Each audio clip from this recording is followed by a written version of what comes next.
Va ora in onda Zoom, il drive time in mezzo ai fatti con Antonino Danna.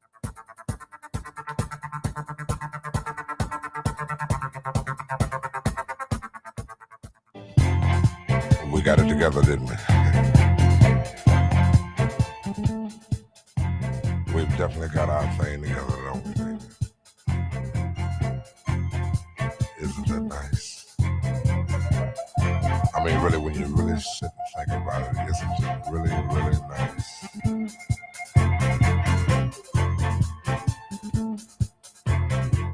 I can easily feel myself slipping more and more waves. That super world of my own. Nobody but you and me. We've got it together, baby.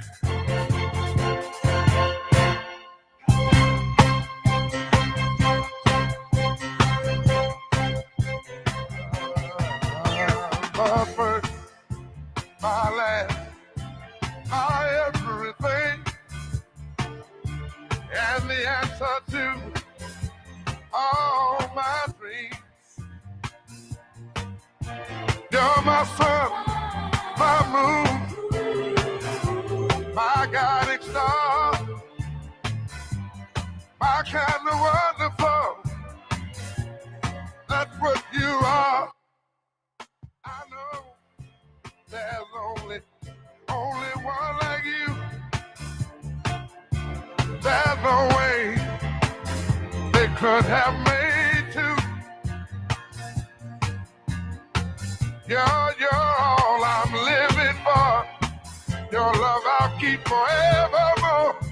You're the first, you're the last, my everything.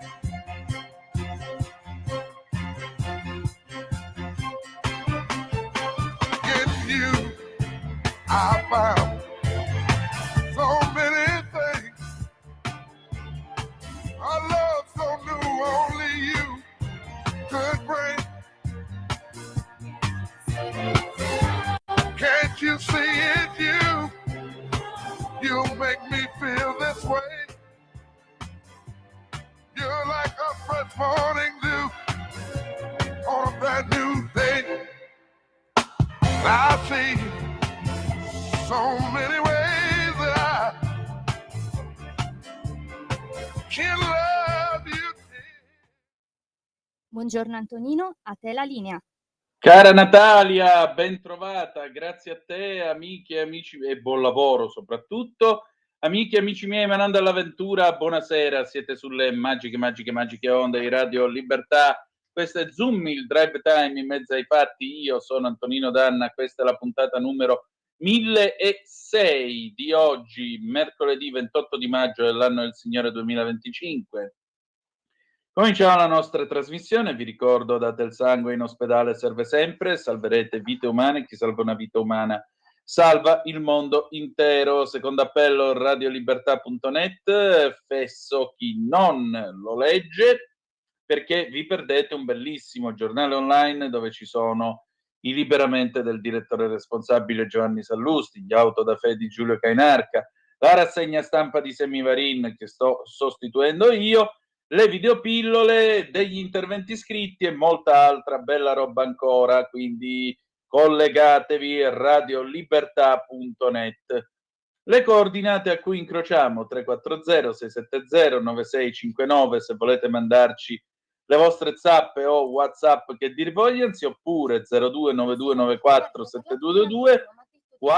Dopo le 7. Ecco, quando lo dirò io, Dopo le 19, sì, esatto. e cioè, come quella santa donna di Natalia sta dicendo, dopo le 7 il telefono sarà aperto. Stasera non c'è Antonio Zennaro, purtroppo ha avuto un imprevisto all'ultimo minuto, ma avremo come sempre la nostra Paola D'Amico. Allora, bella gente, adesso però arriva lui, implacabile come sempre, Pierluigi Magnaschi con il diritto e il rovescio. Natalia, vai pure.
Antonino, a te la linea. Grazie Natalia. Pierluigi Magnaschi ha messo il dito nella piaga. Voglio proprio vedere come sarà possibile realizzare qualcosa a Genova con una coalizione che si basa sul concetto di no tutto. Ma questo d'altronde cioè, d'altronde questo è quello che hanno voluto gli elettori e la volontà degli elettori è sempre sovrana. Adesso però intanto introduco il tema del nostro qui Parlamento, perché tra non molto dovremmo avere al telefono una gradita ospite, l'onorevole Laura Cavandoli, che voi tutti conoscete, l'onorevole Laura Cavandoli che è tra l'altro componente della Commissione Finanze e che è stata ai lavori di Confindustria in quel di Bologna. Vi voglio leggere una sua dichiarazione. Oggi a Bologna il presidente di Confindustria Emanuele Orsini ha rivolto il suo invito a una rinnovata responsabilità, coraggio, determinazione per un'Italia ancora più grande. Ed è decisamente positivo che il piano straordinario lanciato dal presidente degli industriali per raggiungere questo obiettivo vada nella direzione che la Lega auspica e persegue da tempo. Dall'invito ad accelerare il ritorno al nucleare, battaglia sulla quale lo stesso Matteo Salvini si è speso da sempre in prima persona, alla riduzione delle bollette energetiche, passando per un ridimensionamento della folle ideologia green che ha affossato le nostre eccellenze industriali, soprattutto nell'automotive, e fa cedere quote di mercato a concorrenti come la Cina. Il resto però ce lo racconta adesso e ce lo dice l'onorevole Cavandoli, e quindi sigla Qui Parlamento. Qui Parlamento. E allora io ho piacere di dare il bentornata all'onorevole Laura Cavandoli, ben trovata. Buonasera a tutti, sono in aula, spero che mi sentiate, sarà un po' disturbato, mi scuso, però siamo qua. Non c'è problema. Allora, mi pare che da Bologna sia venuto fuori come potremmo dire, è bello dire ve l'avevamo detto, ecco, mi pare che o no? Ma io credo che il mio sentimento ieri è stato un po' quello, lo posso dire, lo ammetto, perché sentire parlare il presidente Orsini e ora passatevi veramente con il dovuto rispetto e con i dovuti distinguo, però sentire dire le stesse parole che Matteo Salvini da anni ripete, afferma, combatte per far affermare a tutti i livelli di sia nazionale che a livello di Europarlamento, è stato non una sorpresa, perché sappiamo bene che il presidente Orsini ha sempre avuto il coraggio di dire queste cose, ma è stata una bella conferma, se posso dirlo, anche perché lo ha fatto davanti alla Presidente del Parlamento Europeo, Metsola, quindi effettivamente, e davanti alla Presidente del Consiglio Meloni. Per cui non è assolutamente stato un intervento semplice il suo, però è stato un intervento in cui ha tirato le fila di tutto quello che sono le richieste degli industriali nei confronti dell'Europa e nei confronti anche dell'Italia, perché su questo devo dire ha citato anche quello che è il piano casa che vede il Ministero delle Infrastrutture e Trasporti come protagonista, e quindi anche con la necessità di realizzare un nuovo e finanziare un nuovo grande piano casa nel nostro paese, proprio perché c'è la necessità di rendere le nostre città a dimensione anche di chi viene a lavorare e di chi ha necessità quindi di trovare un alloggio. E chiaramente questo è uno dei tanti passaggi, ma quello che più secondo me è stato importante è effettivamente sentire la battaglia che chiarito contro quello che sono le tempistiche e le sanzioni del Green Deal, la tempistica del Green Deal che ancora non è stata modificata, e anche, devo dire, questa è una battaglia nostra e molto recente, anche il suo schierarsi contro i dazi intereuropei, perché non è vero che i dazi non ci sono in Europa, così come si è schierato contro tutto un substrato di burocrazia, soprattutto a livello europeo, e su questo anche la Presidente Meloni è stata molto chiara, si andava nell'ottica opposta rispetto a quella che è la speditezza e la necessità di certezza che vogliono avere le imprese adesso, quindi per evitare anche quella che è una concorrenza internazionale che si vede già, diciamo, soccombenti in Italia rispetto agli altri paesi europei per motivi energetici, magari poi ci torniamo, ma soprattutto vede l'Europa soccombente rispetto agli altri paesi europei e internazionali, e in primis fare un grande favore all'economia cinese con quello che riguardano le materie prime, quello che riguarda tutto quello che è alla base di quella rivoluzione pseudo green, perché fondamentalmente si parla anche spesso di greenwashing, perché tutto quello che è un ambientalismo ideologico, un ambientalismo che ha come solo scopo quello di cambiare la nostra economia, cambiare il nostro substrato imprenditoriale, deve arricchire la nostra economia, deve arricchire il nostro popolo, non deve perdersi nei meandri dei prodotti cinesi. Questo credo che sia un protezionismo che l'Europa deve attuare e che l'Europa deve essere promotore di questo, altrimenti perdiamo proprio la giustificazione stessa della Unione Europea. E devo dire adesso che su questo è stato critico il Presidente Orsini, non è arrivato insomma fino a quello che poteva essere il passaggio successivo, ma ovviamente un po' importante, ma si è accontentato di avere le promesse della Presidente del Parlamento Europeo Metsola, sul fatto che insomma, darà più ascolto a queste richieste.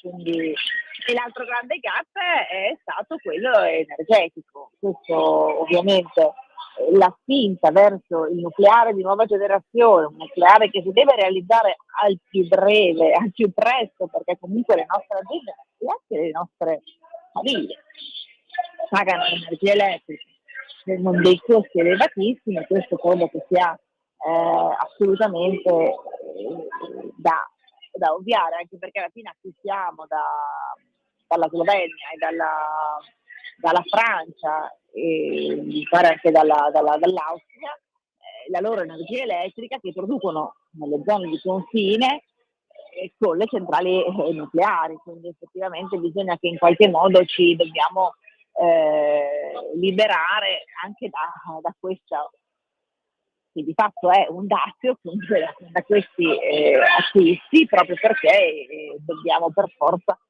rendere le nostre aziende meno penalizzate dal costo energetico. Questa è una delle grandi richieste che viene per realizzare quel grande piano straordinario per l'Italia, anche perché, su questo devo dire, c'è grande intesa con le politiche di governo, si va nell'ottica di volere veramente puntare alla ripresa economica del nostro paese e quindi non bisogna assolutamente fermarci, anzi andiamo avanti e cerchiamo di farlo soprattutto noi come sistema Italia nell'ambito di un'Europa che quantomeno non ci penalizzi, che anche tutte le ideologie di bloccare il mix energetico, di non considerare il gas come una fonte di energia necessaria per la transizione energetica, insomma, ma a spingere verso fonti energetiche alternative sicuramente importanti, che però non danno la continuità e quindi non soddisfano in modo sicuro e permanente quelle che sono le esigenze della popolazione in primis, ma anche ovviamente dell'industria. Quindi devo dire è stato un evento molto sentito, molto partecipato, c'erano tutti, diciamo, i leader industriali del nostro paese. Per la prima volta, devo dire, il Presidente Orsini ha scelto di uscire da Roma, ma di andare nei territori, ha scelto una Bologna, devo dire, trafficata, un po' contestata, perché come sempre a Bologna le contestazioni non mancano, e con cantieri, diciamo, abbastanza abboccati, non gestiti, però chiaramente ha scelto di andare dove i territori producono. È stata una scelta sicuramente innovativa per Confindustria E così come devo dire è stato innovativo quello che ha detto il Presidente, quindi continuiamo ad andare avanti come governo perché siamo sicuramente nel giusto, ce lo dicono anche la rappresentante della produzione industriale, e ricordiamoci che la cortesia che fece il Presidente Orsini di venire al nostro congresso di Firenze, quindi proprio per chiarire alcune delle sue posizioni, peraltro intervistato dal direttore, se non sbaglio, Salucci. Certo. Onorevole, senta. Il nostro direttore di Radio Libertà. Infatti. Onorevole, senta, per concludere, il presidente Orsini ha detto usiamo 8 miliardi non investiti del PNRR e garantiamo una crescita del PIL del 2%. E ora, io non sono mai stato tutto sto granché in economia politica, ma mi hanno insegnato che sopra l'1,8 di crescita annua si aggancia la ripresa. Però le chiedo 10 secondi di pausa un attimo perché abbiamo sforato con l'orario. Natalia, manda un jingle per favore e torniamo subito. Porta con te ovunque Radio Libertà. Scarica la app per smartphone o tablet dal tuo store o dal sito radiolibertà.net. Cosa aspetti? Rieccoci, questo è sempre Zoom, il drive time in mezzo ai fatti. L'onorevole Laura Cavandoli, Antonino Danna al microfono con voi. Allora, appunto, per concludere, mi pare un piano ambizioso, significa agganciare la crescita finalmente. Certamente, ma lui l'ha proprio detto, un piano straordinario industriale italiano, e poi ha strizzato un po' l'occhio all'Europa dicendo proprio che necessita di questo. Ma poi questo diciamo switch di questi 8 miliardi che vanno dal PNRR, che sono inutilizzati, peraltro inutilizzabili, perché sono stati allocati con delle missioni che non sono realizzabili. E lui chiede di utilizzarle per interventi a favore dell'industria. Questo sarebbe molto bello, ci tengo a dirlo, sarebbe molto bello, ma serve un po' più di flessibilità da parte dell'Europa. Quindi giuste le richieste, giusto farle davanti alla Presidente del Parlamento europeo, ma chiaramente devono passare dalla Commissione europea, che questa flessibilità finora non ha mostrato. Però credo che se vogliamo, il PNRR è nato per dare un incentivo economico, ma perché fare delle azioni che diano una ripresa economica del paese, sia nel nostro paese che altrove. Noi siamo sempre stati abbastanza scettici come Lega, nel senso di utilizzare questi soldi solo se effettivamente servono. Ora ci troviamo nella situazione dove certe missioni non possono essere, ma perché sono strutturate con tematiche diverse da quelle che sono nel stato del nostro paese. È chiaro che su questo bisogna fare un ragionamento su come utilizzare queste risorse perché siano produttive e rendano un servizio al paese, ma anche dal punto di vista economico, quindi portino veramente a una crescita. Questo, devo dire, su questo l'Europa è restata molto molto sorda. Ci auguriamo che anche il Presidente Orsini con questa spinta ci possa dare una mano. Onorevole, allora io la ringrazio delle sue spiegazioni e mi associo anch'io a questo augurio. Mi dice un uccellino che insomma stanotte farete le ore piccole a votare in Parlamento, o sbaglio? Ma ieri abbiamo fatto fino a mezzanotte, ora siamo arrivati tanto ci tengo a dirlo perché so che avete magari parlato con altri colleghi, noi ora siamo in Parlamento per la conversione in legge del decreto sicurezza, per intenderci quello che dà una tutela alle forze dell'ordine, legale alle forze dell'ordine e libera le case occupate abusivamente in 24 ore, quindi è una normativa che noi della Lega abbiamo portato avanti con tanta attenzione, che vogliamo portare a casa nel giro di breve. Per questo siamo un po' bloccati in aula da lunedì e abbiamo fatto mezzanotte ieri sera, siamo ancora su questo provvedimento, probabilmente faremo notte anche stanotte, insomma, ma va bene così perché sono quelle battaglie che facciamo per i cittadini, le facciamo con entusiasmo e le facciamo con la consapevolezza che se vogliamo migliorare quella che è l'esigenza di sicurezza che tutti i cittadini ci chiedono. Eccellente, allora grazie e buon lavoro e ci risentiamo presto. Grazie a voi, buon lavoro. Adesso sigla e ci sentiamo. Franco Battiato, Voglio vederti danzare del 1982 e poi abbiamo Paola D'Amico, l'amica degli animali. A tra poco. Qui Parlamento. Stai ascoltando Radio Libertà, la tua voce libera, senza filtri né censure, la tua radio.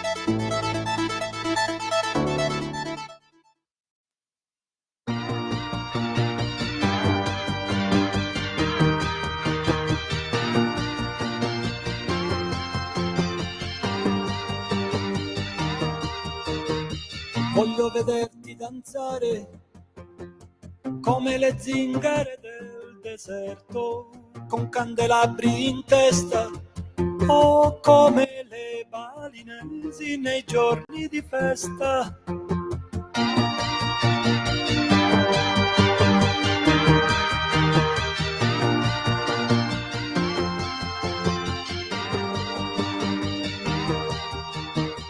Voglio vederti danzare come i dervisci turno che girano sulle spine dorsali o al suono di cavigliere del Katakali.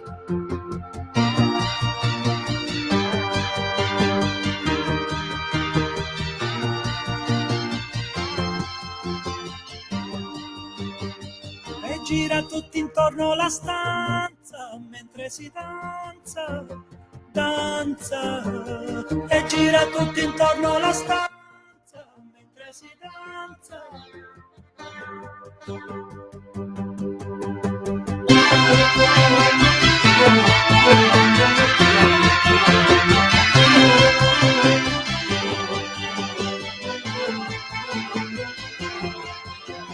E Radio Tirana trasmette musiche balcaniche mentre danzatori bulgari a piedi nudi sui bracieri ardenti. Nell'Irlanda del Nord, nelle balere estive, coppie di anziani che ballano al ritmo di 7 ottavi.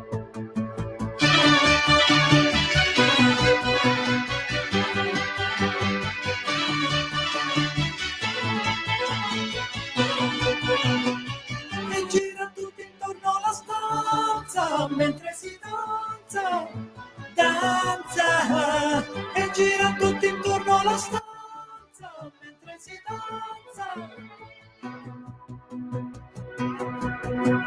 Nei ritmi ossessivi la chiave dei riti tribali. Antonino, a te la linea. Grazie. Allora, signore e signori, l'amica degli animali Paola D'Amico, sigla. L'amica degli animali con Paola D'Amico. Paola, allora, vostra soavità, anch'io vorrei vederti danzare a ritmo di 7 ottavi con allegria e con leggiadria, perché sei una donna leggiadra ed elegante. Buonasera e ben trovata. Tu mi hai preceduto, hai visto l'uccellino che è praticamente un monachino capirosso che vi ha girato?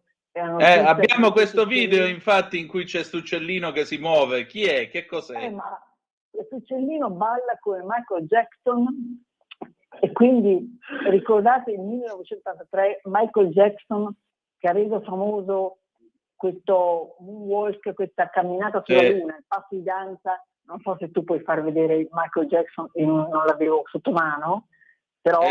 Dobbiamo andare a cercare il video, ma prima che lo troviamo mi sa che ci vuole un po' di tempo, per cui... Il vero Michael Jackson, perché io gli ho mandato il monachino capirosso, che il suo nome tecnico scientifico è Ceratopipra mentalis, un nome che è un programma, e naturalmente queste notizie gustosissime me le trova il mio marito, unico marito, Gigi, che ringrazio.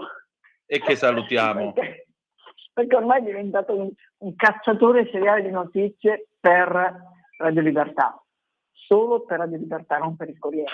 Però è bellissimo questo uccellino. Io ho trovato un video, ma sono riuscita a mandarti una cosa brutta, insomma, col telefonino, ma voi sicuramente avete potenti mezzi e a chi vi segue sullo grande schermo potete magari mostrare qualcosa di più divertente. È veramente strepitoso. Questo piccolo uccello, Manachino capirosso, che durante il corteggiamento, naturalmente solo il maschio balla, il maschio può essere così geniale, e durante il corteggiamento viene appunto, fa questo movimento e viene paragonato al moonwalk di Michael Jackson. La curiosità è, ma sarà Michael Jackson che ha scoperto questo uccellino, l'ha visto e l'ha copiato? Perché dubito che il Manachino capirosso sia in grado di copiare Michael Jackson.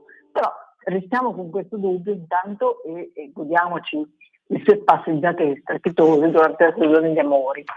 Una specie veramente sorprendente, però ci fa riflettere questa cosa, no? Cioè, che cosa c'è di nuovo in natura? Se osserviamo il mondo con gli occhi aperti, con gli occhi senza pregiudizi, con la curiosità, ci accorgiamo che veramente non c'è niente da inventare, è tutto già in questo spettacolare universo, in questa natura meravigliosa. E niente, lui fa questa danza, si muove rapidamente all'indietro su un ramo, dà proprio l'illusione di scivolare senza nessun sforzo, come faceva il grande Michael Jackson, il re del pop. Allora, guarda, ti posso dire una cosa, pare strano, ma è davvero una danza di vita. Io ricordo che andato a farmi togliere i punti dopo l'operazione, quando ho avuto il cancro, il medico mi disse: faccia un movimento, mi faccia vedere come si muove, e io gli ho fatto il moonwalk e lui è rimasto esterrefatto. Gli ho detto: scusi, ma lei quando è nato? Io sono nato nell'89. Dottore, io vengo dagli anni 80, io sono una stella. Certo, quindi è una danza di vita, sono d'accordo. Però non è affatto semplice, eh? No, perché devi saper far scivolare le piante dei piedi, non è affatto facile, soprattutto ci vogliono le scarpe giuste, con le scarpe da tennis non lo fai, ci vogliono preferibilmente quelle con la suola.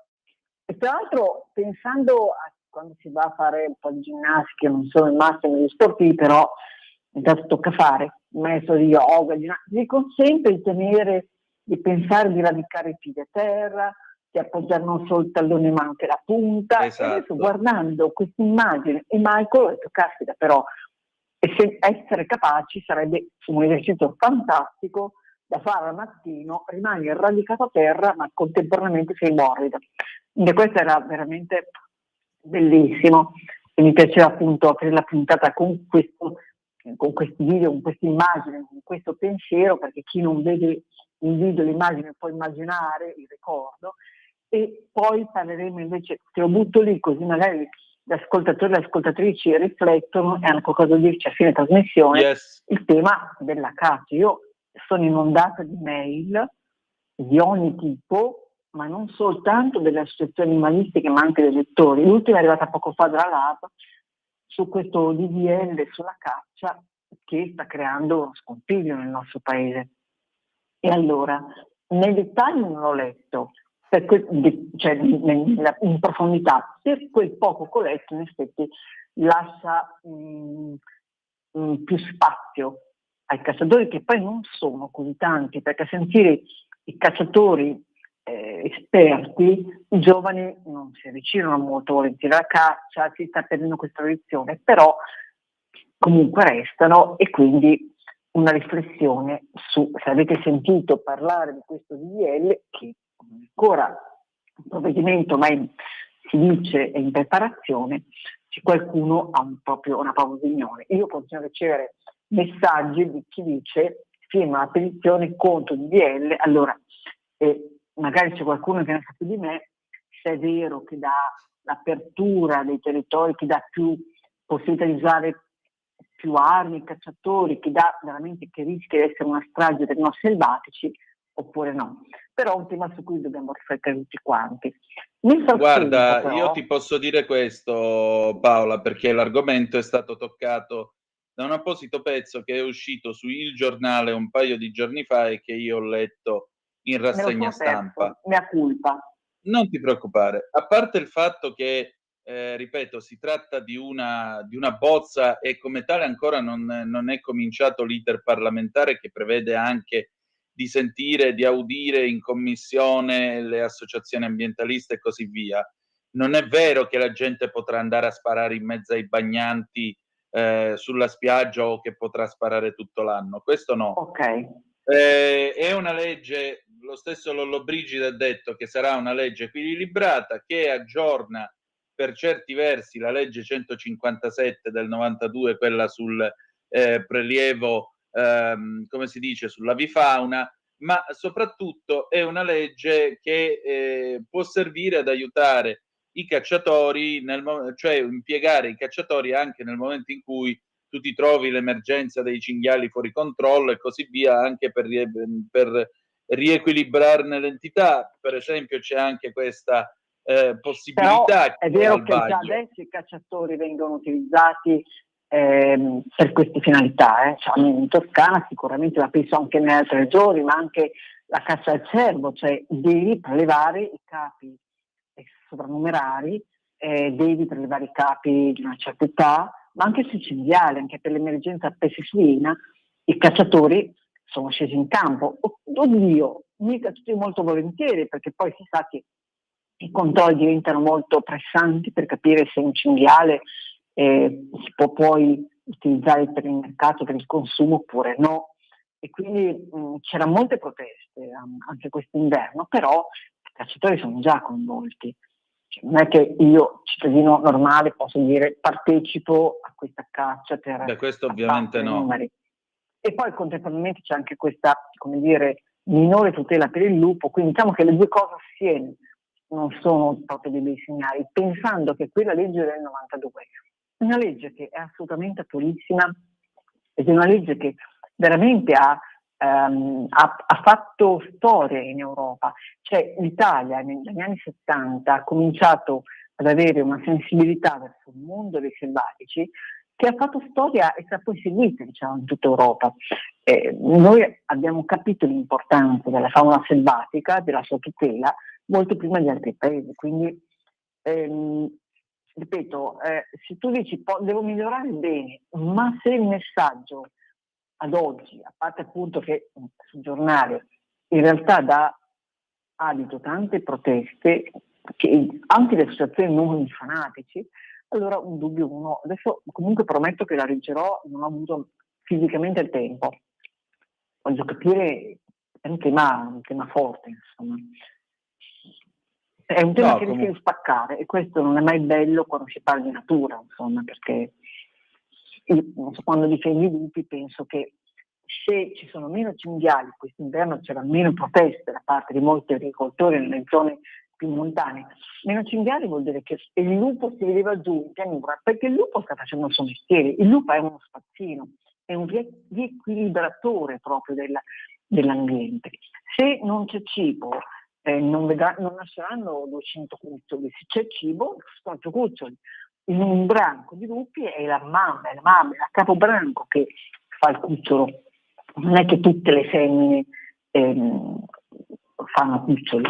Quindi è una società che ha una sua autoregolamentazione e sa regolarsi.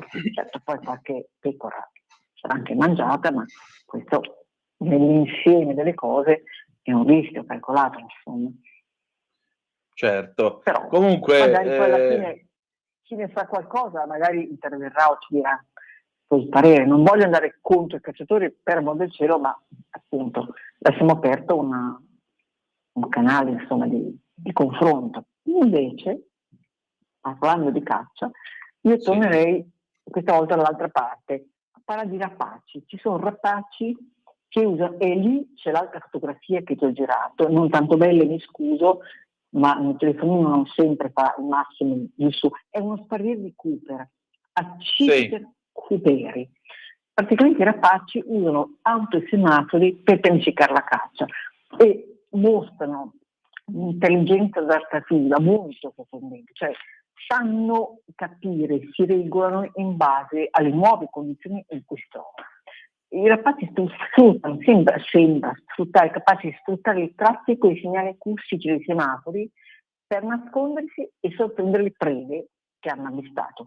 E questa cosa, questa notizia, insomma, della correlazione tra segnali acustici e formazione di code di macchine, l'ha fatta uno scienziato, un etologo di CNC, che praticamente ha osservato a lungo una zona, diciamo, prima in Africa e poi vicino a casa sua.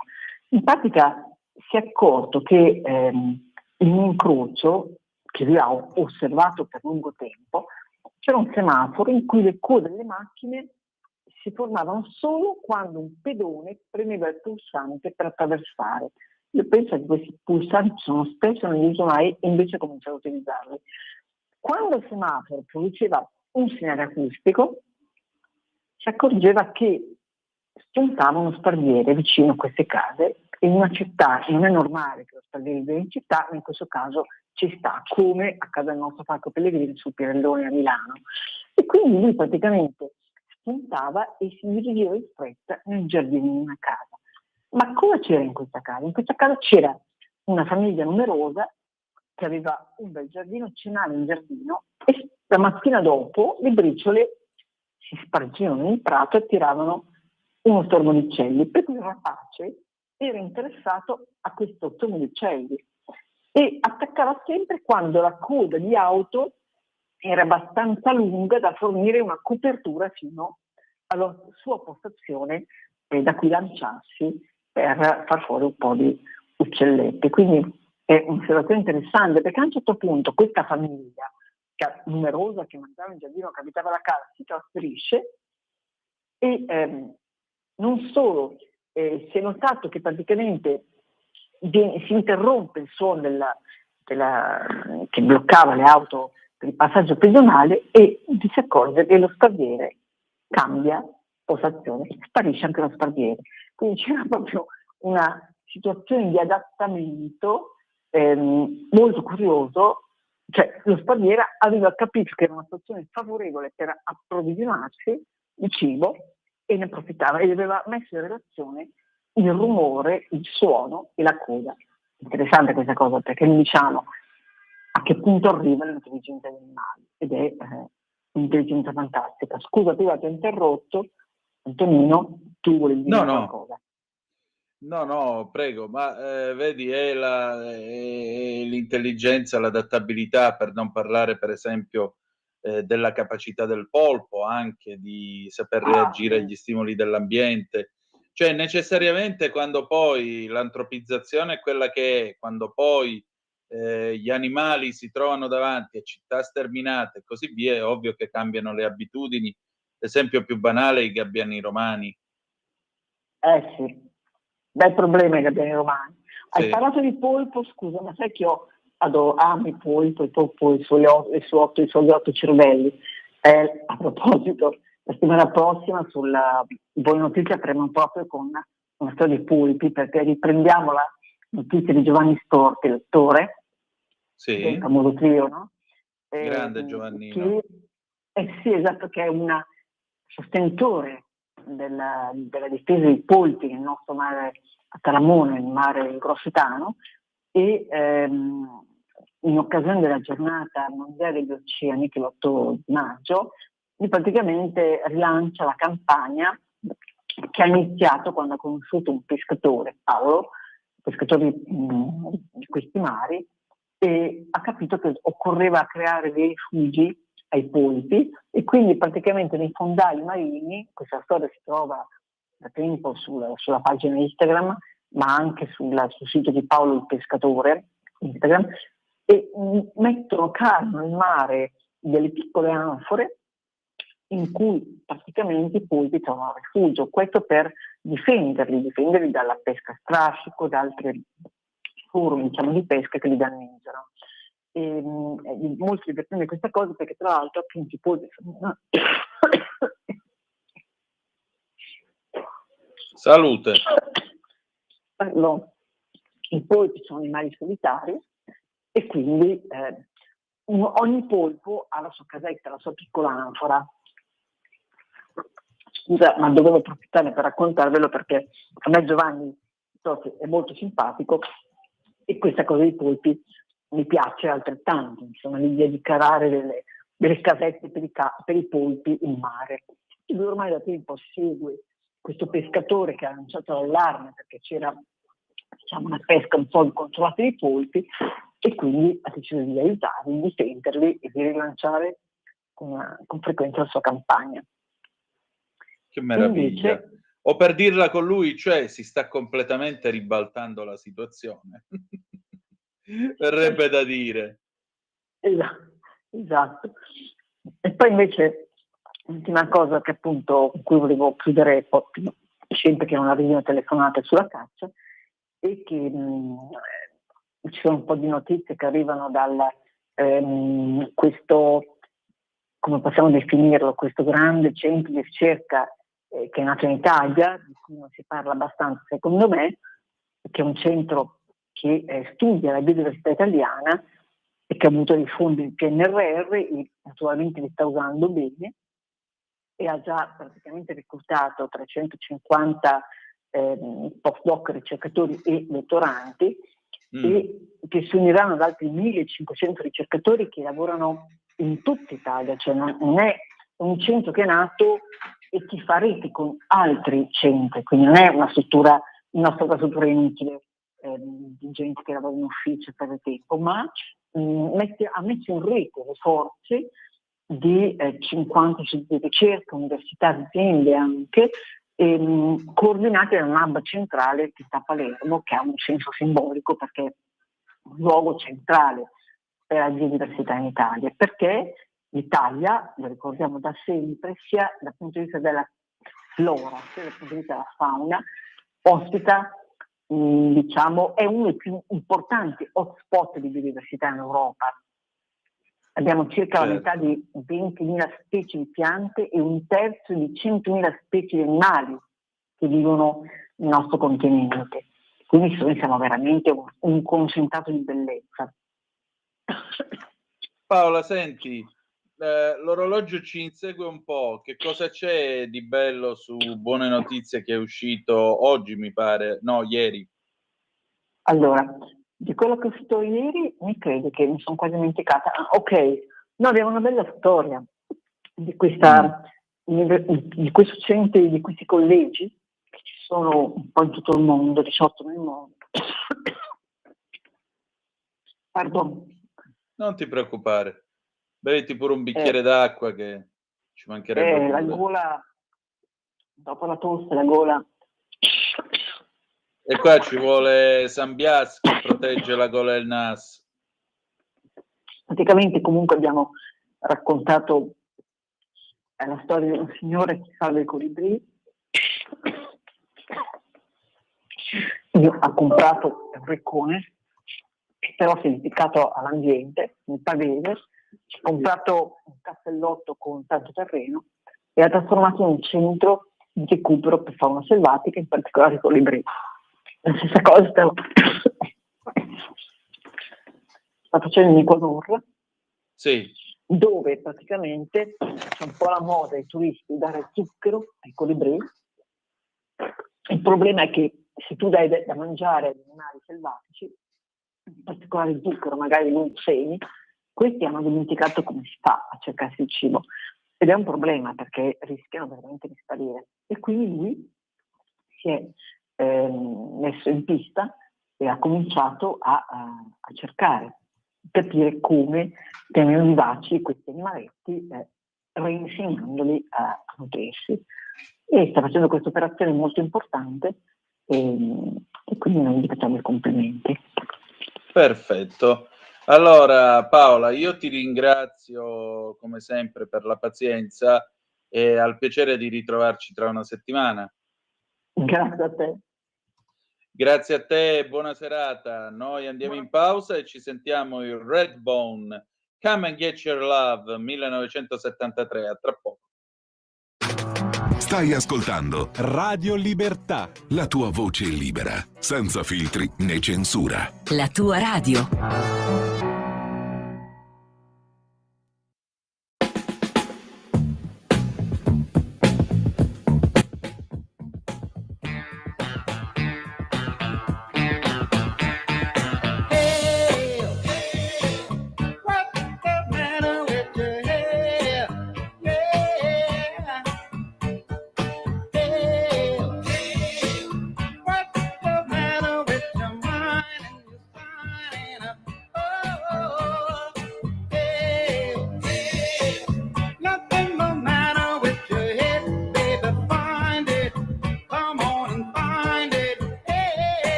Antonino, a te la linea.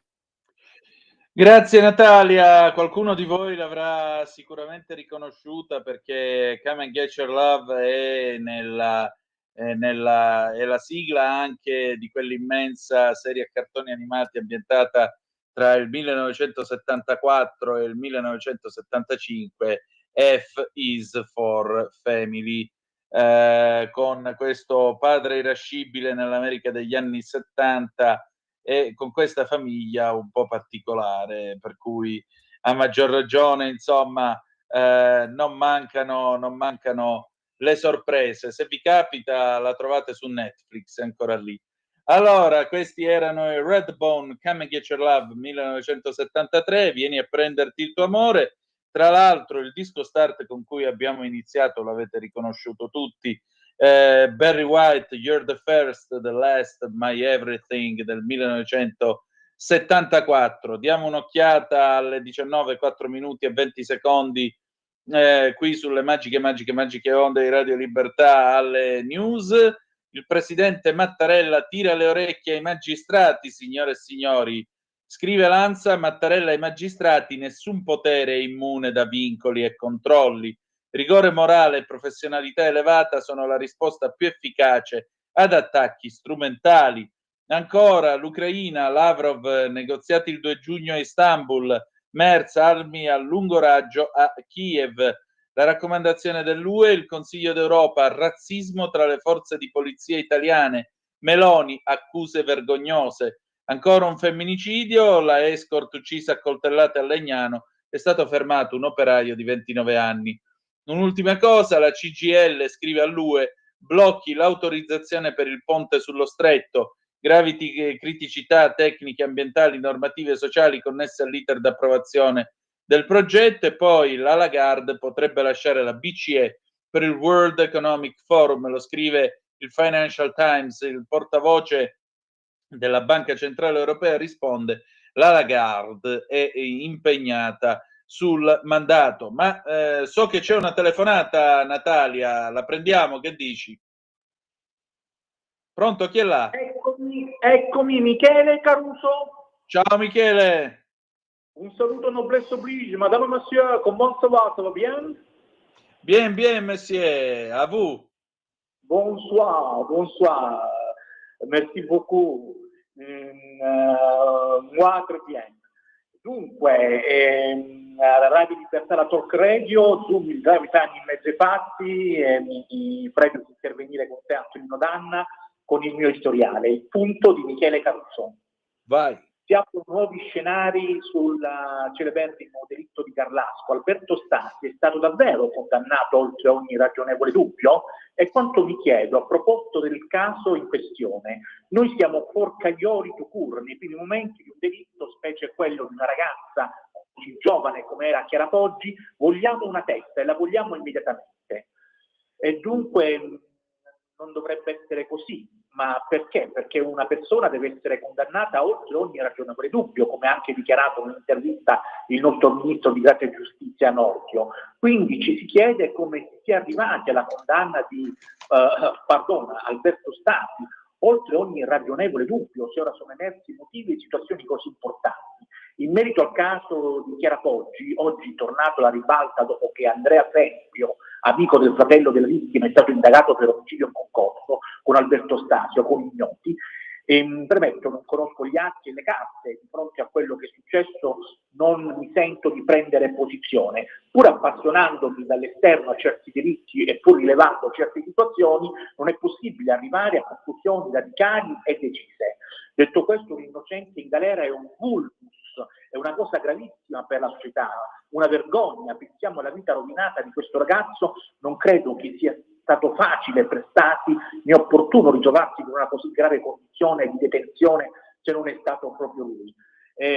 Una riflessione politica sulle problematiche relative alla riforma della giustizia va fatta, doverosa.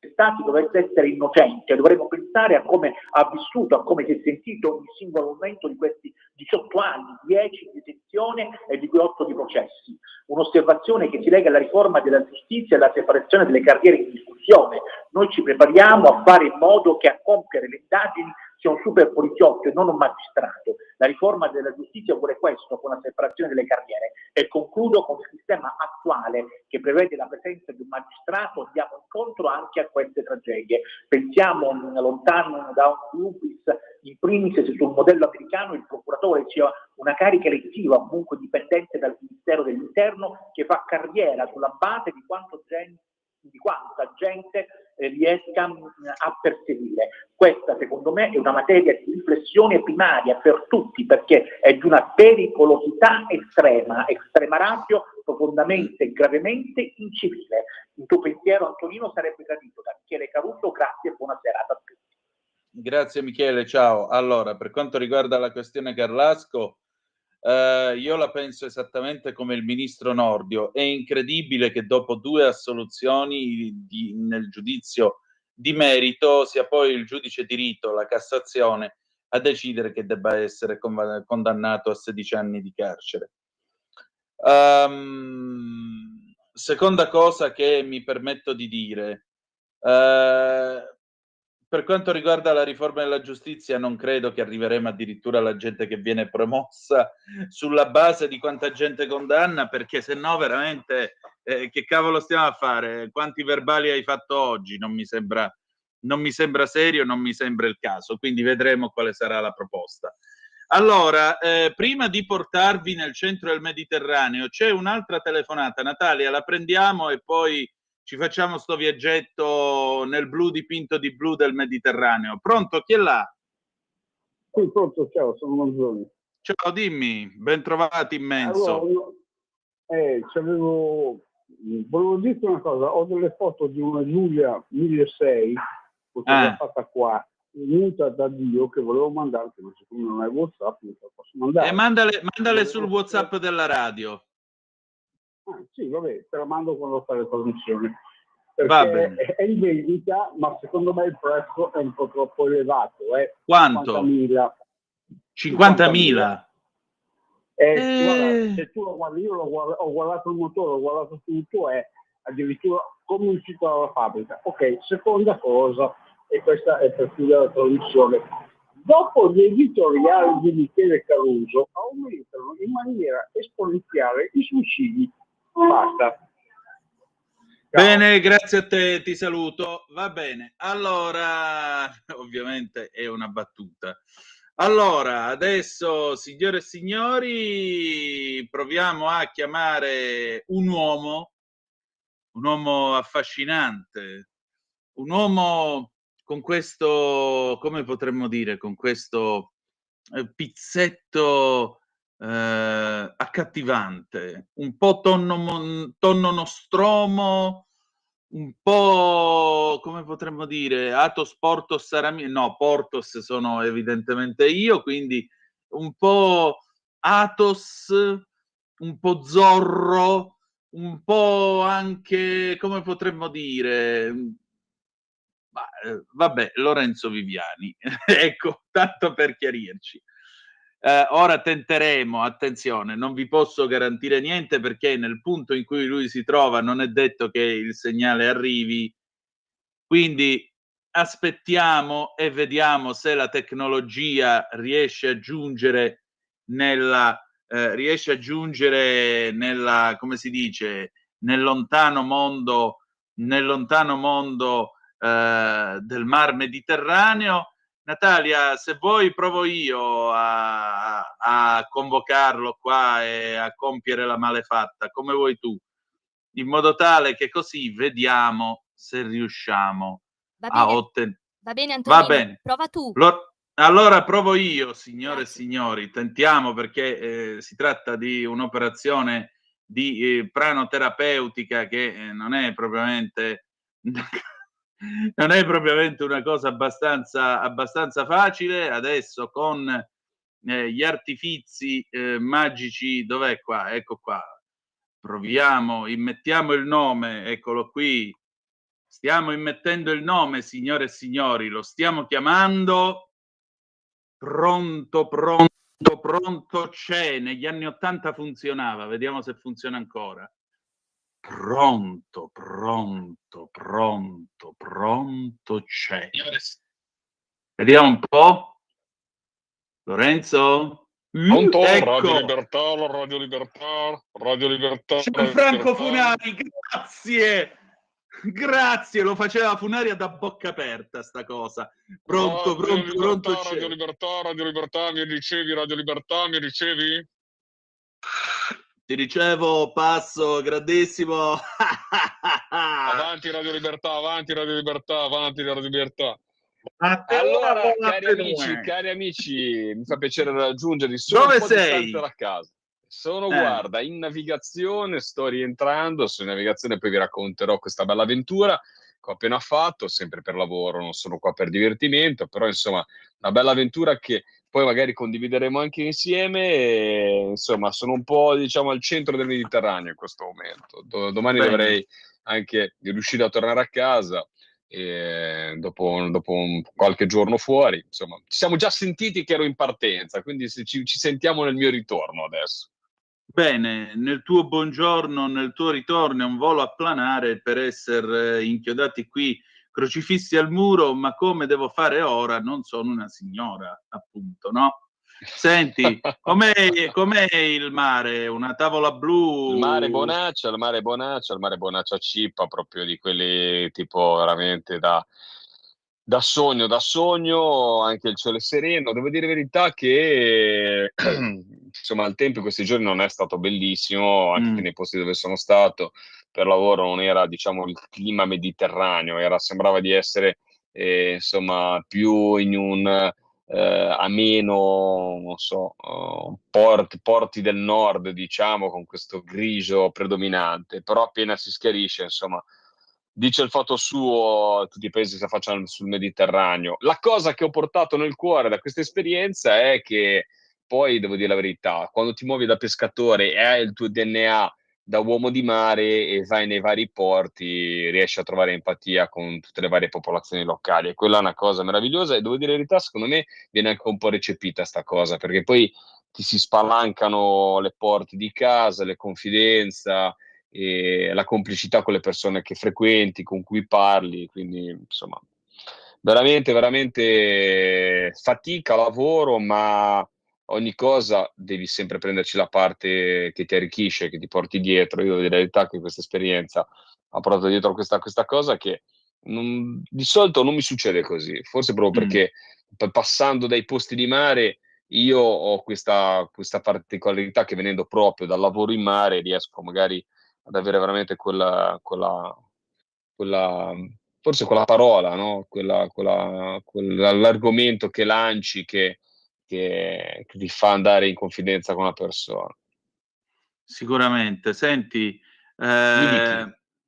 diciamo così, ma in questo periodo dell'anno, no, siccome siamo tra la fine di maggio e l'inizio di giugno, a mare che si pesca?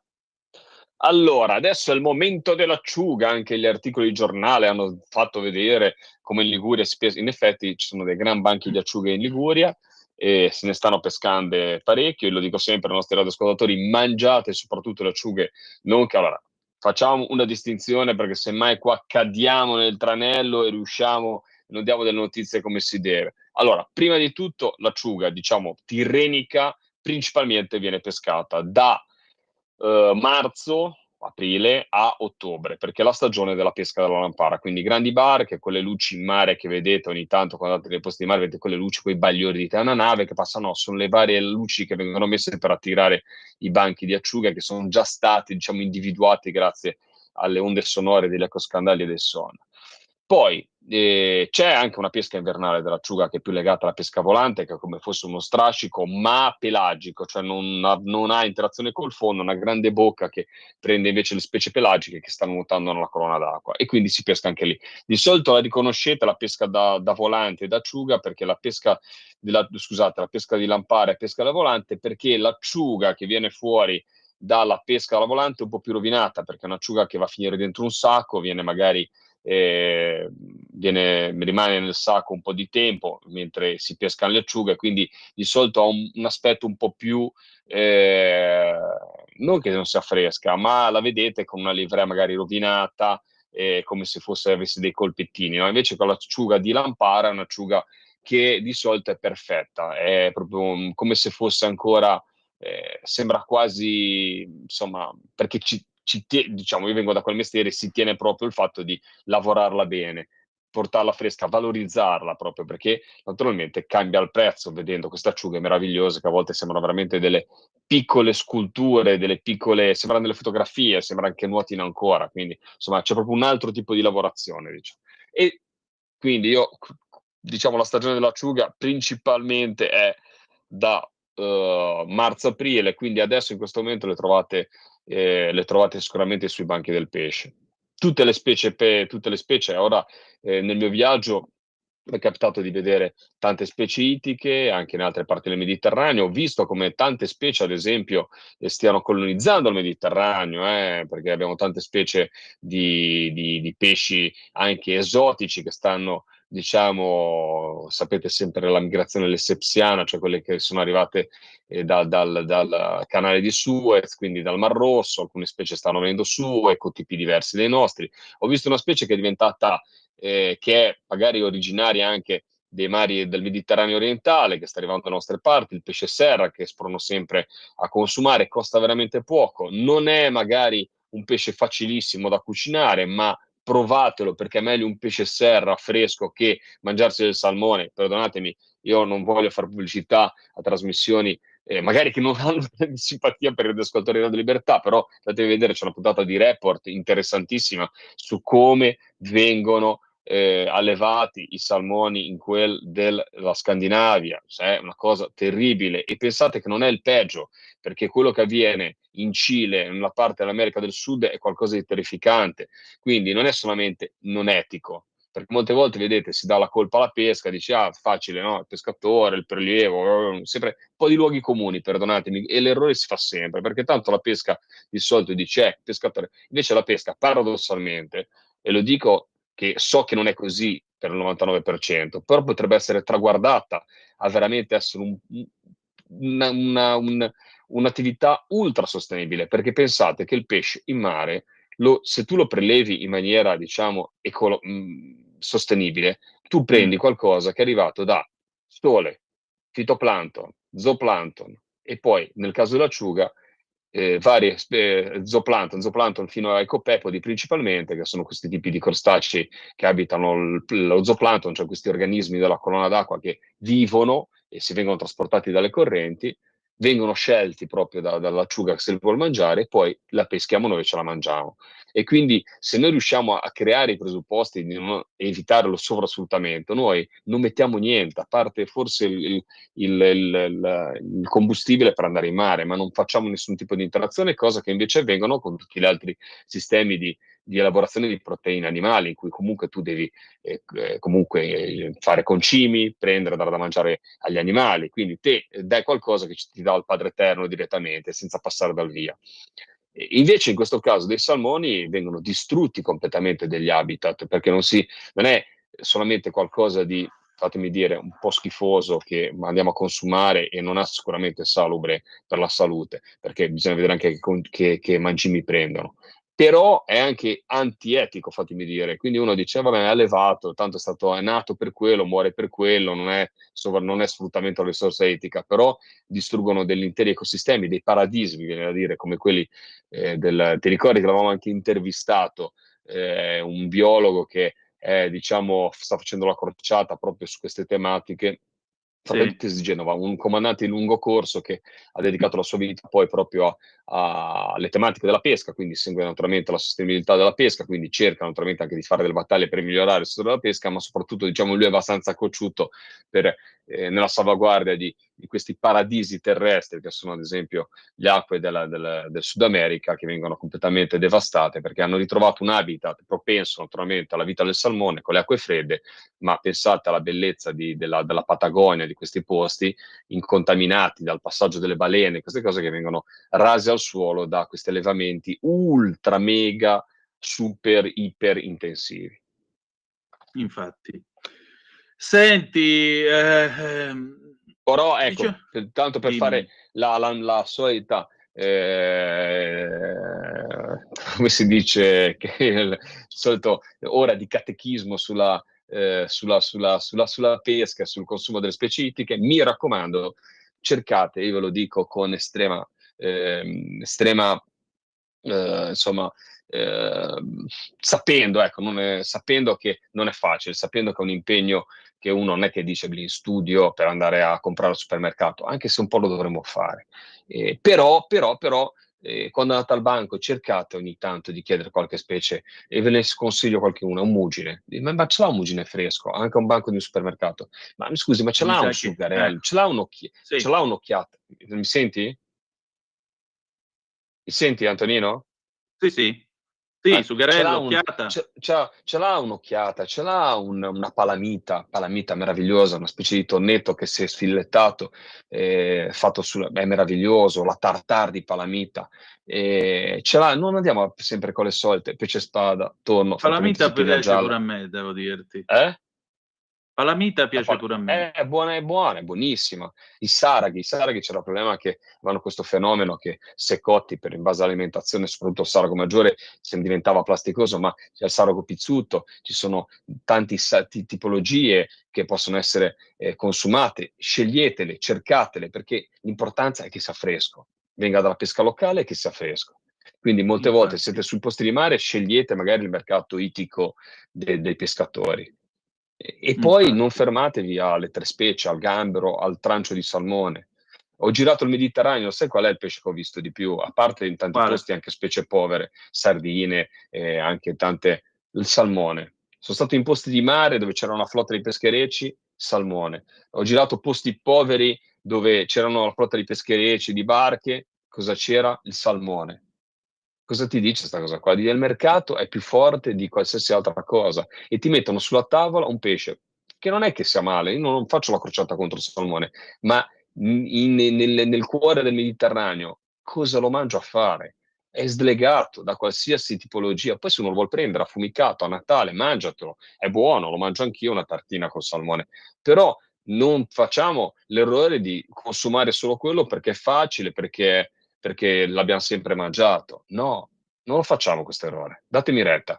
Siamo nel Mediterraneo, abbiamo un mare meraviglioso che tramite anche l'educazione possiamo preservarlo, perché se noi ci cibiamo di varie specifiche, non ci fissiamo sulle 4 specifiche, possiamo dare un motivo in più ai pescatori per portarli in terra, non buttarli via, che è una pratica terrificante, che spacca il cuore a me da biologo, ma mi spacca anche il cuore da pescatore, perché è una cosa che il pescatore in sé, se lo fa a cuor sereno, vuol dire che non è un vero pescatore.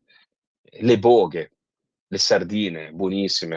Voi nella tradizione siciliana avete le sardine che le fate arrostite, tante volte vanno a far diventare mangime per i tonni nel nord Italia, invece sono buonissime.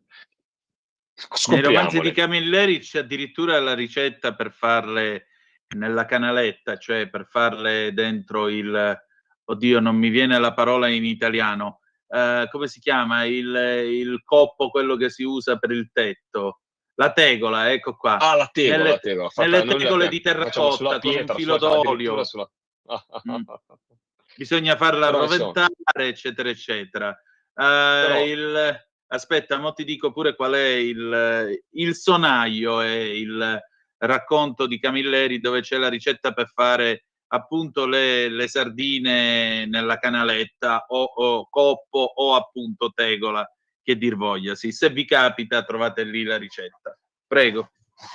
Però insomma, almeno si racconta una storia, si mangia un po', si cibiamo un po' si dà un po' di sapore, colori, profumi al nostro territorio, cioè è bellissimo. E per me è un'emozione. E lo so che non è facile, lo dico ai nostri radioascoltatori, perché vuol dire arrivare davanti a un banco del pesce, fidarsi della persona che è davanti, e molte volte ti prendi quello che hai, molte volte magari scegli di prendere quello che costa anche, che non costa troppo, che è in offerta. Però guardate, ci sono delle specifiche che io molte volte mi sono ritrovato che non le vendevamo, le volevo regalare. Poi è difficile perché poi, ad esempio, anche le mense, perché dici, ma non trovi neanche le scuole, ma sai, hanno bisogno di pulirle, quindi io tante volte per regalare, per darle, diciamo, in beneficenza, ho dovuto anche lavorare tutto il giorno per pulirle e per renderle, diciamo, facili, perché se me devono lavorare, non avevano il personale. Però guardate, molte volte veramente si buttano via ed è il mercato, solo il mercato che non ve le mette sul banco, perché ci sarebbero. Quindi uno sforzo in più. Io con questa radio penso che abbiamo dato tanti insegnamenti, magari ve lo diciamo senza farvi andare dal neuropsichiatra dopo una settimana, perché non è che ve lo dobbiamo dire tutti i giorni, però facciamo uno sforzo, anche noi Antonino, ogni tanto vi descriviamo, magari se la facciamo una specifica, così magari anche se uno solo di chi ci ascolta prende e dice guarda, mi dà per favore un pesce serra, con quello che strabuzza gli occhi, dice ma cosa mi ha chiesto?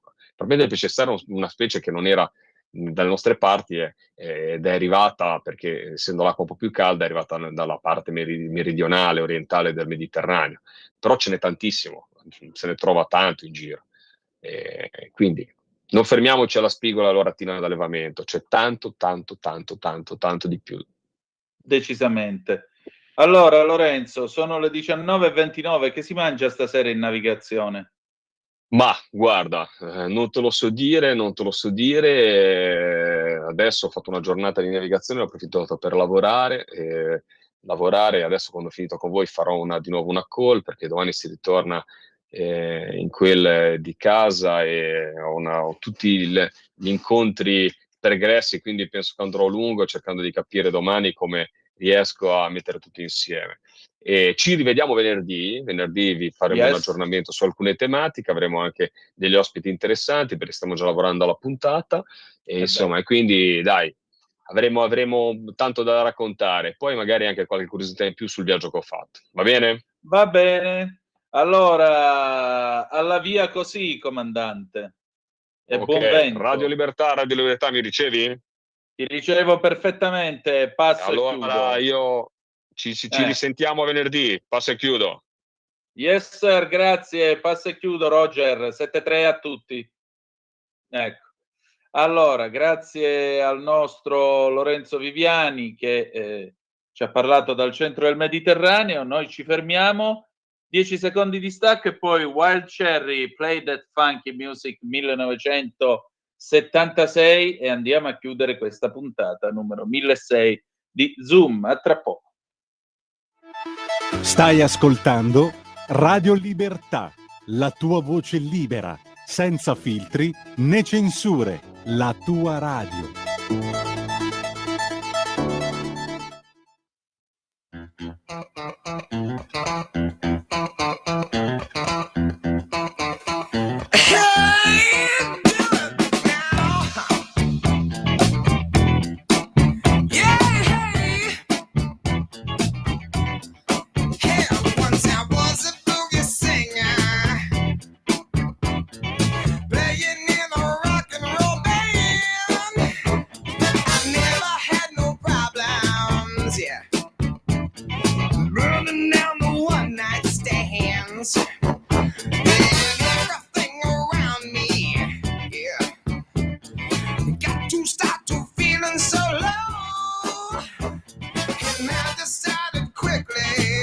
Yes, I did. Do disco down and check out the show. Yeah, they were dancing and singing and moving to the grooving. And just when it hit me, somebody turned around and shouted, "Play that funky music, white boy. Play that funky music right. Play that funky music, white boy. Lay down the boogie and play that funky music till you die." Till you die? Yeah, yeah. Well, I tried to understand this. Yeah, I thought that they were out of their minds. How could I be so foolish? How could I? To not see I was the one behind. So still I kept on fighting. Well, losing every step of the way. I said I must go back there. I got to go back and check to see if things still the same. Yeah, they were dancing and singing and moving to the grooving. And just when it hit me, somebody turned around and shouted, "Play that funky music, white boy. Play that funky music right. Play that funky music, white boy. Lay down the boogie and play that funky music till you die." Till you die? Yeah. Oh, till you die. Gonna play some electric funky music.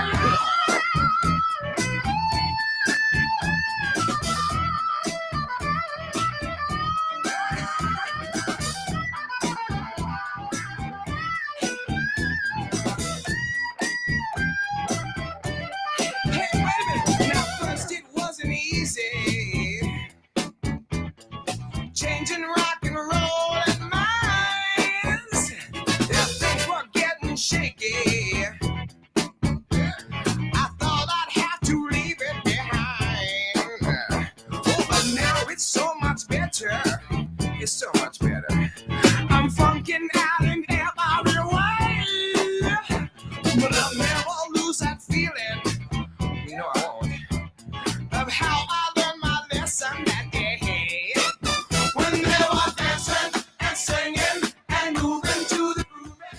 And just when it hit me, somebody turned around and shouted, "Play that funky music, white boy. Play that funky music right. Play that funky music, white boy. Lay down the boogie and play that funky music till you die." Till you die? Yeah.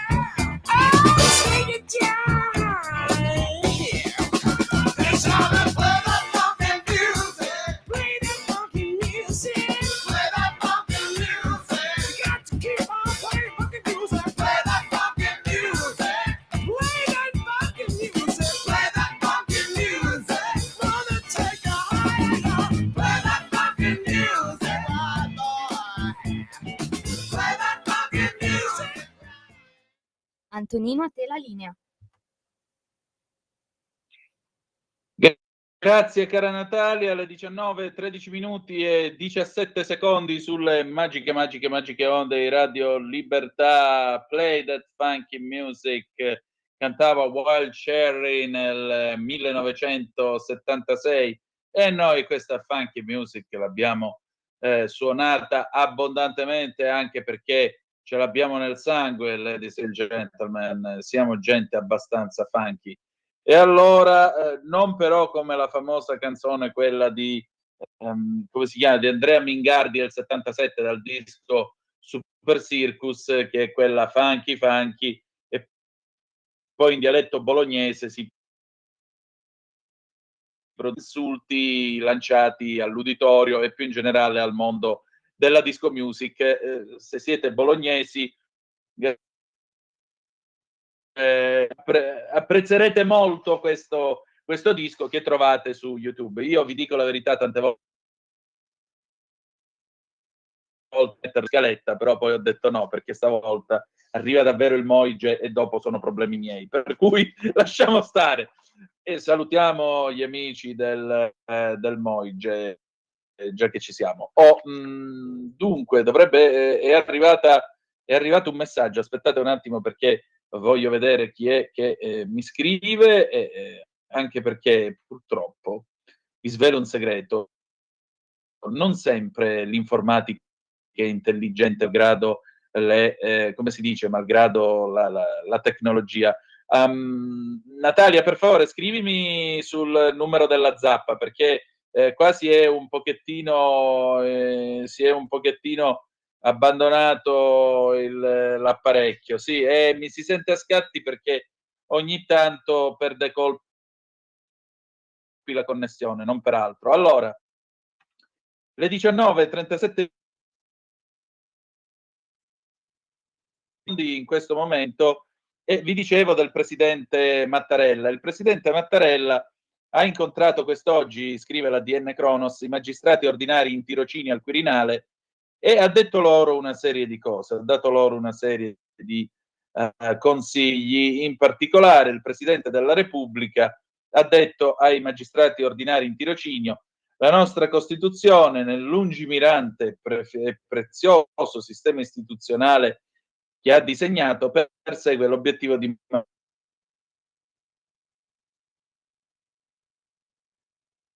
ordine giudiziario alla tutela dei diritti fondamentali di ciascuno. Nessun potere dello Stato, nessuno è immune da vincoli e controlli. La stessa sovranità popolare viene esercitata nelle forme e nei limiti stabiliti dalla Costituzione, come questa dispone nel primo articolo. Il rigore morale e la professionalità elevata sono la risposta più efficace ad attacchi strumentali intentati per cercare di indebolire il ruolo e la funzione della giurisdizione e per rendere inopportunamente alta la tensione tra le istituzioni.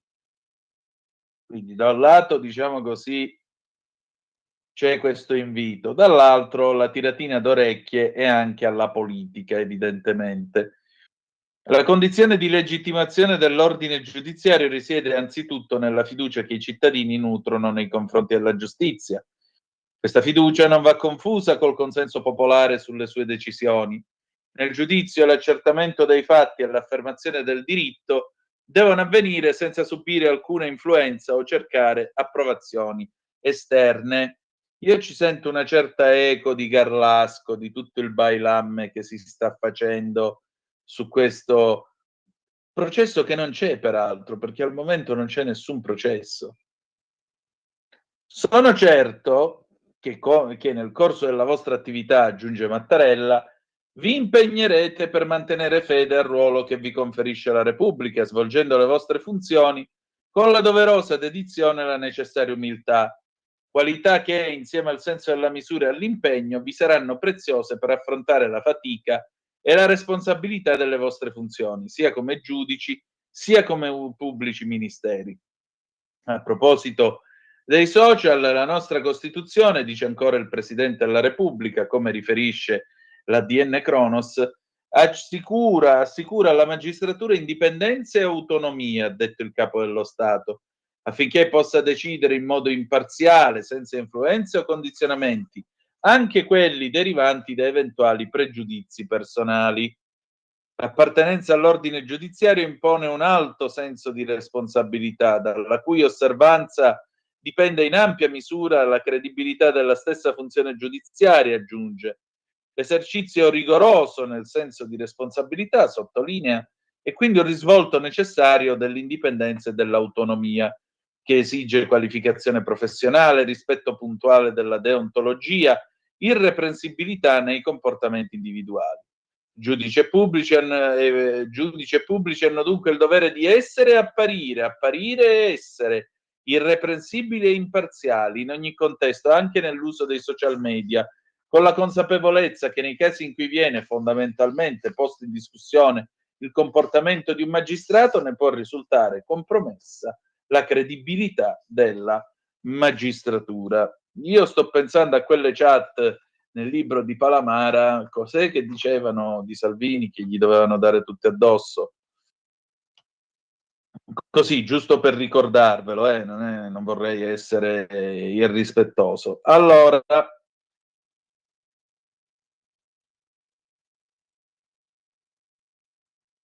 vediamo, insomma, sembra esserci qualcosa che si muove. Ucraina, proposta della Russia, colloquio il giugno a Istanbul. Trump, sanzioni, non voglio rovinare tutto. Lavrov, siamo pronti a presentare il nostro memorandum. Trump, in 2 settimane sapremo se Putin ci prende in... Terza, aiuteremo Kiev a produrre armi a lungo raggio. L'ONU, attacchi dei droni russi ai civili sono crimini di guerra contro l'umanità. La Russia ha proposto all'Ucraina di tenere il 2 giugno a Istanbul il secondo round di colloqui diretti. Lo ha annunciato, scrive DN Kronos, in una nota il ministro degli esteri Sergei Lavrov, precisando che la Russia è pronta in quella sede a il suo memorandum, che definisce la nostra posizione e le richieste per superare le cause profonde della crisi. Vi farò sapere entro 2 settimane se Putin ci sta prendendo in giro o meno. Se sì, risponderemo in maniera diversa, ha detto il presidente americano Donald Trump nel corso di un evento nello studio ovale della Casa Bianca, ribadendo di essere deluso da quello che sta succedendo in Ucraina. Non posso dirvi questo, ha risposto il presidente ai giornalisti che gli chiedevano se crede ancora che Putin voglia fermare la guerra, ma ve lo dirò tra 2 settimane. Ci vorrà circa 1 settimana e mezza. Abbiamo qui il signor Witkoff che sta facendo un lavoro fenomenale. In questo momento stanno trattando con lui in modo molto deciso, sembra che vogliano fare qualcosa, ma finché il documento non sarà firmato non posso dirvelo, nessuno può dirlo. Poi, incalzato dai giornalisti che hanno ripreso le parole del suo post, secondo cui Putin sta scherzando col fuoco, Trump ha detto non siamo contenti di questa situazione. Alla domanda se sarebbe disponibile un incontro trilaterale con Putin e Zelensky, come sollecitato dal presidente ucraino, Trump ha risposto lo farò se necessario. A questo punto doveva essere un paio di mesi fa. Poi, a una domanda su possibili nuove sanzioni alla Russia per costringerla a un accordo per la fine della guerra in Ucraina, il tycoon ha risposto penso che siamo vicini a un accordo, non voglio rovinare tutto. Questa non è la mia guerra, è la guerra di Biden, di Zelensky e di Putin, ha ribadito il presidente americano parlando con i giornalisti alla Casa Bianca. Non è la guerra di Trump. Sono qui solo per una cosa, vedere se riesco a porre fine alla guerra per salvare 5.000 vite a settimana e un sacco di soldi. Oggi poi però il cancelliere tedesco Friedrich Merz ha annunciato che la Germania aiuterà l'Ucraina a produrre missili senza restrizioni di gittata. I nostri ministri della difesa firmeranno oggi un memorandum d'intesa per l'acquisizione di sistemi d'arma a lungo raggio di fabbricazione ucraina. Questo consentirà all'Ucraina di difendersi pienamente, anche contro obiettivi militari al di fuori del territorio nazionale. È una buona notizia, ha dichiarato Merz in una conferenza stampa a Berlino col presidente ucraino Zelensky. Berlino, tra l'altro, farà di tutto per impedire che il Nord Stream 2, il gasdotto con la Russia sabotato nel settembre 2022, torni operativo. Continueremo ad accrescere la pressione sulla Russia, ha detto Merz, e in questo contesto faremo di tutto per assicurare che il Nord Stream 2 non possa tornare operativo. La replica della Russia alla Germania, scrive ancora la DN Kronos, è arrivata dal portavoce del Cremlino, Dmitry Peskov, citato dall'agenzia stampa TASS. Non sono altro che un'ulteriore provocazione che farà proseguire la guerra in Ucraina, le parole del cancelliere tedesco Merz, ha dichiarato Peskov. Le parole di Merz non sono altro che è un modo, un ulteriore tentativo di costringere gli ucraini a continuare a combattere, ha sostenuto il portavoce del Cremlino. A intervenire è stato anche il ministro degli esteri russo Lavrov. La Germania è coinvolta direttamente nella guerra in Ucraina e sta ripercorrendo la stessa strada che l'ha portata al collasso nel secolo scorso, ha affermato Lavrov. Il coinvolgimento diretto nella guerra è evidente, la Germania sta scivolando lungo lo stesso piano inclinato che l'ha già portata al collasso un paio di volte nel secolo scorso. Spero che i politici responsabili di questo paese traggano finalmente le giuste conclusioni e fermino questa follia, ha dichiarato Lavrov al giornalista di Russia 1, Pavel Zarubin. Con questo abbiamo finito, ci ritroviamo domani alle 7:30 per la rassegna stampa sulle magiche onde di Radio Libertà. Ci salutiamo con una bella canzone di Skiagu Abkelent, Distratto del 2024. Che dire di più? Grazie per essere stati con noi e ricordate che malgrado tutto, the best is yet to come, il meglio deve ancora venire. Vi ha parlato Antonino Danna. Buonasera.